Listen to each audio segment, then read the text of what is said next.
July 30. యుద్ధమునకు పోయిన వారి భాగము ఎంతో, సామగ్రి యొద్ద నిలిచిన వారి భాగమును అంతే. అందరూ సమముగా పంచుకొనవలెను. మొదటి సమూయేలు గ్రంథం 30వ అధ్యాయం 24వ వచనం.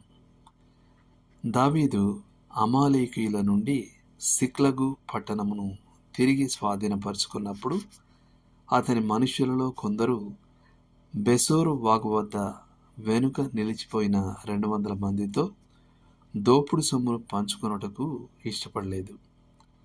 అప్పుడు దావీదు యుద్ధమునకు వెళ్ళిన వారితో పాటు సామగ్రి యొద్ద నిలిచిన వారు కూడా సమంగా పంచుకొనవలనని తీర్పు చెప్పాడు.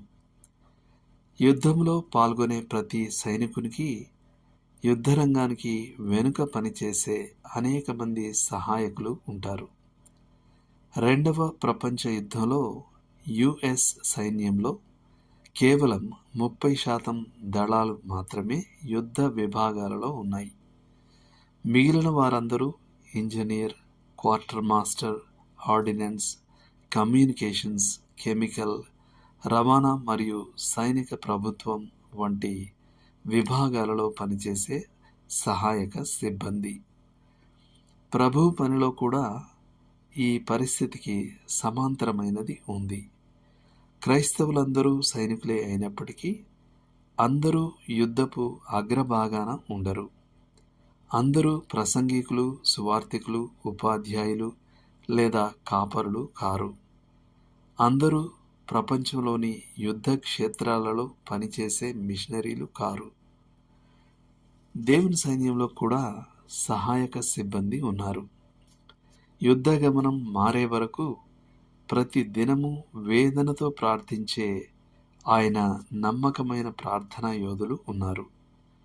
ఆయన భక్తిగల గృహ నిర్వాహకులు ఉన్నారు. వారు యుద్ధరంగంనకు ఎక్కువ డబ్బు పంపగలిగేందుకు త్యాగపూరితమైన జీవితం జీవిస్తారు. శత్రువుతో ముఖాముఖి పోరాటంలో ఉన్నవారికి ఆహారము మరియు వసతిని సమకూర్చేవారు ఉన్నారు. ఒకనాడు సుదూర దేశాలకు సందేశాన్ని తీసుకెళ్లే రాత ప్రతులను టైప్ చేసే వారి గురించి ఆలోచించండి.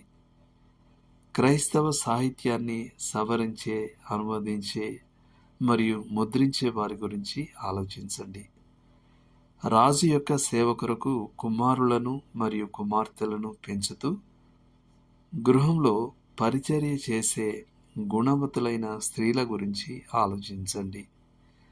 యుద్ధము మధ్యలో ఉన్న ప్రతి ఒక్కరికి సహాయక సిబ్బందిగా పనిచేసే అనేక మంది ఇతరులు ఉన్నారు. ప్రతిఫలములు ఇవ్వబడినప్పుడు సహాయక పాత్రలు పోషించిన వారు యుద్ధ వీరులుగా కీర్తించబడిన వారితో సమానంగా పంచుకుంటారు. తెర వెనుక నిశ్శబ్దంగా సేవ చేసిన వారు ప్రసిద్ధ సువార్థికులతో సమానమైన గౌరవాన్ని పంచుకుంటారు. దేవుడు వాటన్నిటినీ సరిగ్గా విభజించగలడు. ఆయన ప్రతి ఒక్కరి చేయుత యొక్క ప్రాముఖ్యతను ఖచ్చితంగా కొలవగలడు.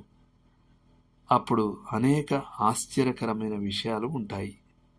మనం అంతగా ప్రాముఖ్యత లేని వారని భావించిన ఎక్కువగా కనబడని వ్యక్తులు కీలకమైన స్థానాలను ఆక్రమించినట్లు కనబడుతుంది. వారు లేకుంటే మనము శక్తిహీనులమై ఉండేవాళ్ళం. దేవుడు మిమ్మల్ని దీవించునుగాక.